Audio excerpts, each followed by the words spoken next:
नमस्कार, मैं हूं अमित कुमार। एक बार पुनः स्वागत है आपका कीर्तिमान भारत न्यूज में। देश में 5 राज्यों में चुनाव होने थे। पूरे देश का नज़र इस बात पर टिकी हुई थी कि इन 5 राज्यों का चुनाव परिणाम क्या आएगा।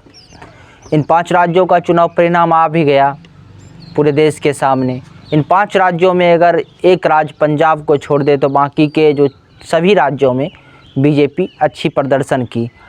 लेकिन सबसे अधिक जो दृष्टि थी इन सारे चुनावों में वो यूपी पे थी, उत्तर प्रदेश पे थी। सभी की नज़र उत्तर प्रदेश पे थी। उत्तर प्रदेश खास था क्योंकि उत्तर प्रदेश पूरे देश का सबसे बड़ा राज्य है।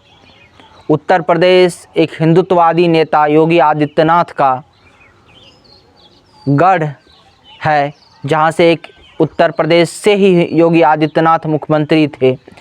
उत्तर प्रदेश इसीलिए भी खास है कि उत्तर प्रदेश में एक भगवाधारी मुख्यमंत्री है। उत्तर प्रदेश कई महीने में खास है। लेकिन इन सारे चुनाव को अगर आप देखें तो एक प्रश्न उठना शुरू हो गया है, क्या इस बार जो यूपी चुनाव परिणाम या अन्य राज्यों में जो चुनाव परिणाम आया है तो क्या ये परिणाम को देख के कुछ लोग प्रश्न उठाने लगे हैं कि देश में जो एक जाति की राजनीति थी, एक जातिवाद की राजनीति थी, जाति के आधार पे जो एक राजनीति होती थी, क्या अब उसका समाप्त हो गया है। अब जाति की राजनीति का युग समाप्त हो गया है। अब देश में एक नई राजनीतिक युग की शुरुआत हुई जिसमें जाति के लिए, जातिवाद के लिए कोई स्थान नहीं है। ये प्रश्न यहाँ इसलिए भी उठता है कि आज़ादी के बाद से ही अब देखेंगे कि देश में एक प्रचलन चला, एक ट्रेंड चला जातिवाद की राजनीति के। ये जातिवाद के राजनीति और जाति के राजनीति देश के लोगों का कितना भला किया ये तो आकलन का विषय है, लेकिन ये देश के लोगों का कितना अहित किया, खास करके से जो हिंदू समुदाय के लोग थे, जो हिंदू थे, उसका कितना अहित किया कि हिंदुत्व में जो एक हिंदू की साझी विरासत थी इसमें बंटवारा होने लगी। ये जातिवाद के राजनीति के कारण कई नेता जो अलग अलग जाति समूह से बन के उभरे, अलग अलग जाति समूह का ठेकेदार बन गए, जो कि एक विशेष जाति का ठेकेदार होने का दावा करने लगे और राजनीति का जो एक व्यवसायीकरण, एक व्यापारीकरण शुरू हो गया। क्योंकि जब इस प्रकार के नेता जाति के आधार पर निकले तो सत्ता का मोल भाव होने लगा, जाति के आधार पे सत्ता समीकरण बनने लगी, जाति आधार पे सरकार बनने लगी। देश में एक बहुसंख्यकवाद भी कह सकते हैं कि इसके कारण पनपा। तो ये सारी समीकरण अगर एक हिंदुत्व का राजनीति देश में शुरू हुआ है, जिस प्रकार से भाजपा एक हिंदुत्व की राजनीति करती है, तो एक हिंदुत्व की राजनीति जब शुरू हुआ और इस बार जो उत्तर प्रदेश चुनाव के परिणाम आए तो फिर ये प्रश्न उठना लाजमी हो गया। लोग सोचने लगे क्या जो ये पिछले कुछ दशकों में जो जातिवादी राजनीति का दंश पूरे देश ने झेला ये अब समाप्त हो गया, क्या ये चलन समाप्त हो गया, क्या राज्य को, प्रदेश को, देश को ये जातिवादी राजनीति के दंश से अब मुक्ति मिल गई। हालांकि इस विषय पे आगे और भी बहुत कुछ तर्क दिया जाना बाकी है। इस विषय पे आगे भी बहुत सारे इसमें विषय निकल के आएंगे जिस पे चिंतन करना ज़रूरी है। लेकिन अभी तक देश में ऐसा बताया जा रहा था कि अगर आपके जाति का नेता होता है जो तथाकथित कुछ जातियों के नेता बने लोग थे, वो कह रहे थे कि जाति के होने के कारण अगर उस जाति से, एक खास जाति वर्ग से, एक खास जाति से एक नेता पनपते हैं तो उस जाति का विकास होता है। लेकिन अभी तक तो ऐसा देखने को नहीं मिला और इसका नुकसान क्या हुआ, जो देश में एक हिंदू विरासत था, साझी हिंदू विरासत था, वो धीरे धीरे समाप्त होने लगी। हिंदुओं के बीच एक जाति का बहुत बड़ा जातिवाद का गड्ढा बन गया। जातिवाद के गड्ढा के दलदल में हिंदू फंसने लगा। अब ज़रा यहाँ पे इतिहास के कुछ पन्नों पे भी आप नज़र डालिए। देश आज़ाद हुआ, आज़ादी के बाद ये आज़ादी जो 47 में मिला ये साधारण आज़ादी नहीं थी, ये 1000 वर्ष की के बाद मिली आज़ादी थी। देश पिछले 1000 वर्ष में देश में उन लोगों का शासन रहा जो बाहर से आके इस धरती पर राज किए। लगभग इस 1000 वर्ष के बाद एक ऐसी शासन व्यवस्था की कल्पना की गई आज़ादी के बाद जो स्वदेशी हो। लेकिन आज़ादी के बाद फिर ये सपना भी देखा जाने लगा कि जो हिंदुत्व था, जो एक हिंदू विचार था, जो एक हिंदुत्व जीवन पद्धति थी, जो एक भारतीय संस्कृति की साझी विरासत थी, जिसमें वसुधैव कुटुंबकम, जिसमें संपूर्ण विश्व को एक परिवार माना गया, इस साझी विरासत को लेके आगे बढ़ने वाला एक डोर तैयार हो, कोई ऐसा राजनीतिक धारा तैयार हो, कोई ऐसा परिस्थिति तैयार हो कि ये सारी साझी विरासत, ये हिंदुत्व का विरासत के जरिए कि जिसमें सभी लोग, देश के सभी जनता हिंदुत्व का, या ये फिर जब भारतीय संस्कृति का बात होता है तो यहाँ पे किसी खास जाति या किसी खास धर्म के लिए नहीं, बल्कि भारत में बसने वाले सभी लोगों के बारे में बात होता है, ताकि इन सभी लोगों को एक सूत्र में बांध के एक नई विकास की धारा लिखी जाए, देश एक नई तरक्की के मार्ग पे चल सके। यहाँ पे ये भी स्पष्ट कर देना चाहिए कि हिंदुत्व कोई सिर्फ आप इसको एक धर्म से नहीं जोड़ सकते। सुप्रीम कोर्ट ने भी अपने एक सुनवाई में कहा, एक फैसले में कहा कि हिंदुत्व जो है एक जीवन पद्धति है, तो इस जीवन पद्धति को आगे बढ़ाने की बात शुरू होनी चाहिए, लेकिन ये नहीं हुई। ये आज़ादी के बाद से ही देश में बाँटों की राजनीति, यानी बाँटो और राज करो। लोकतंत्र में तो हम आ गए, लोकतांत्रिक व्यवस्था में तो हम आ गए, लेकिन लोकतांत्रिक व्यवस्था में जिस प्रकार से सत्ता पाने के लिए अलग अलग हथकंडे अपनाए गए, सत्ता सुख प्राप्त करने के लिए राजनीतिक दलों ने, या यूँ कहे कि राजनीतिक में भी जो गए वो देश के ही लोग थे, जिस प्रकार से वो सत्ता में जाने के लिए एक हथकंडा अपनाया, ये बहुत चिंतनीय थी। उस साझी विरासत को, या यूँ कहे कि भारत के उस जो भारतीय संस्कृति रूपी आत्मा थी, उसको बहुत ठेस पहुंचा। और इसका दुष्परिणाम देखिए क्या हुआ।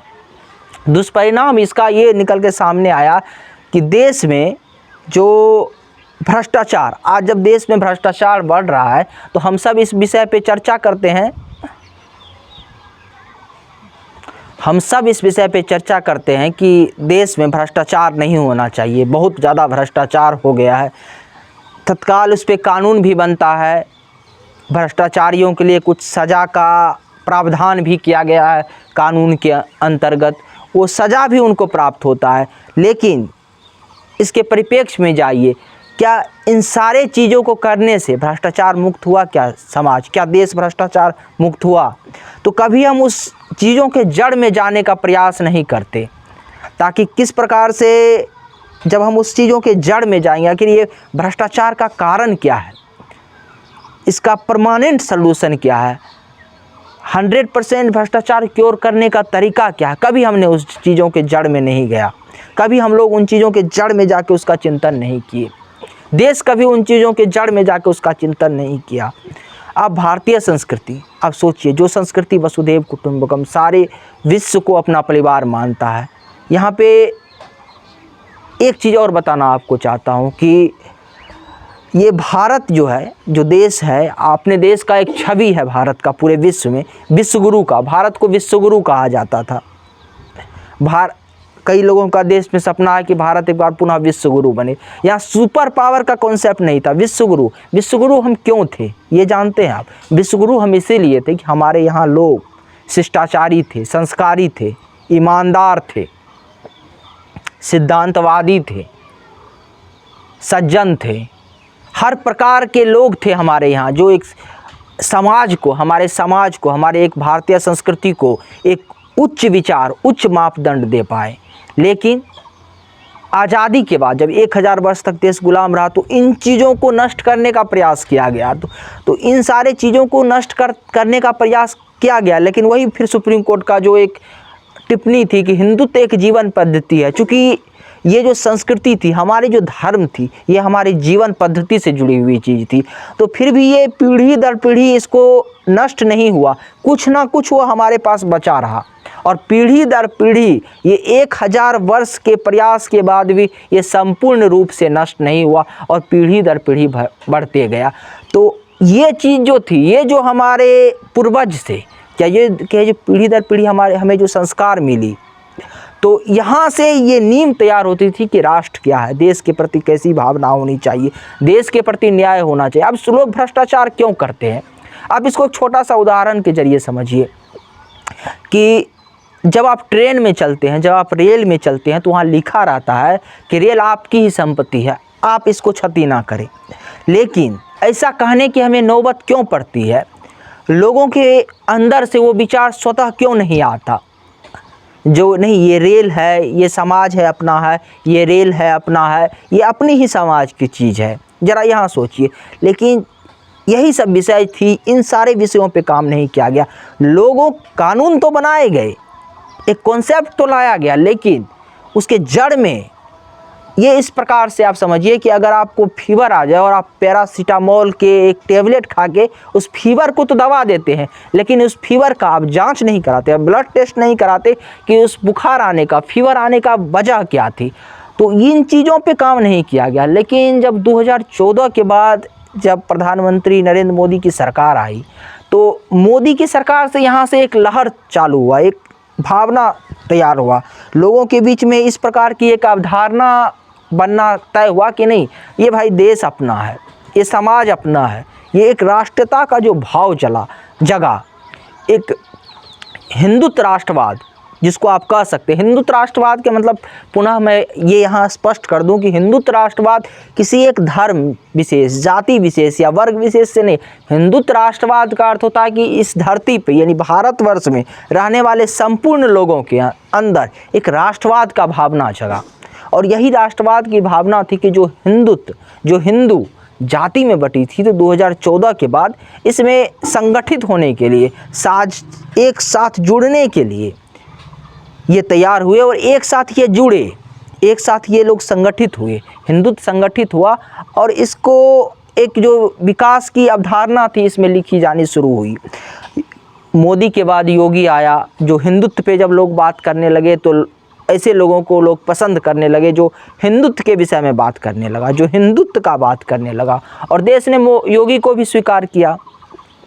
लेकिन फिर भी एक प्रश्न यहाँ उठ जाता है, क्योंकि योगी आदित्यनाथ या मोदी जहाँ से निकले हैं या जिस स्थान पे आज ये पहुँचे हैं, या यूँ कहे कि भाजपा आज जहाँ पे है, ये इतनी सरलता से ये स्थान प्राप्त नहीं हुआ।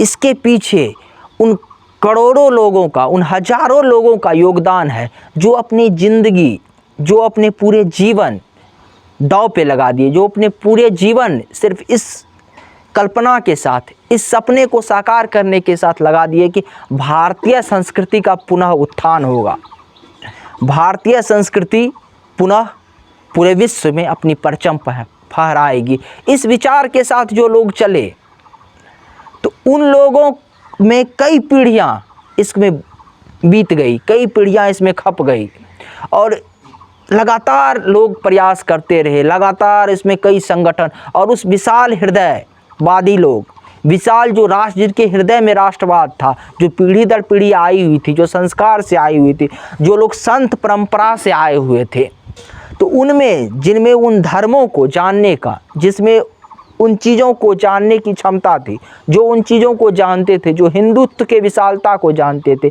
जो भारतीय संस्कृति के विशालता को जानते थे, और उन्हें किसी न किसी रूप में समाज में लागू करना चाहते थे, ताकि समाज के प्रत्येक वर्ग का हित हो सके, संपूर्ण समाज का हित हो सके और राष्ट्र का हित हो सके।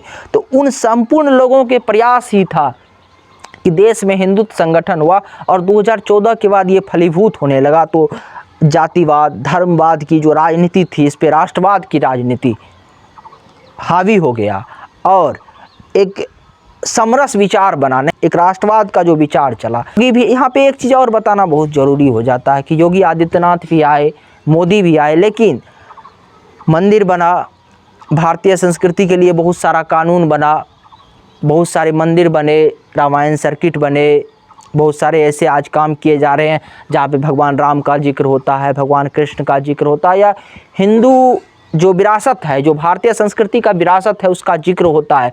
लेकिन क्या इन चीज़ों के जिक्र मात्र से हिंदुत्व का जो एक पुरानी संस्कृति है, प्राचीन संस्कृति है, वो लौट आएगी? क्या हम ऐसा क्या प्रयास कर रहे हैं? क्या योगी ऐसा क्या प्रयास कर रहे हैं? मोदी ऐसा क्या प्रयास कर रहे हैं? या भाजपा ऐसा क्या प्रयास कर रही है कि हिंदुत्व का एक या राष्ट्रवाद का एक ऐसा धारा तैयार हो जो ज्ञानवान हो, जिसको राष्ट्र को समझ सके, जो हिंदुत्व का जो वेद है, जो सनातन धर्म का वेद है, जो भारतीय संस्कृति का जो ग्रंथ है, उसको समझ सके। क्या इस विषय पर भी कोई काम हो रहा है? देखना ही है। क्या जो बच्चे, आप एक बात देखिए, आप जैसा बीज रोपेंगे वृक्ष भी उसी प्रकार का तैयार होता है। तो आज जो बच्चे पढ़ रहे हैं, जो बच्चे जन्म ले रहे हैं, क्या उन बच्चों के सृजन में क्या इस प्रकार का कोई प्रयास किया जा रहा है कि जब ये आगे बड़े हो, पढ़ लिख के एक अपनी उत्तरदायित्व संभाले, अपनी एक जिम्मेदारी संभाले, तो ये इस प्रकार के ये बच्चे जब बड़े हो और पढ़ लिख के अपनी एक उत्तरदायित्व संभाले, अपनी एक जिम्मेदारी संभाले, तो इनके अंदर राष्ट्र के लिए, संस्कृति के लिए एक भाव हो, राष्ट्रवाद का इसके अंदर भाव हो, समाज के प्रति एक निष्ठा हो इनके अंदर, और समाज के लिए इनके प्रति ईमानदारी हो, ये ईमानदारी से अपने कार्य का निर्वाह कर सके।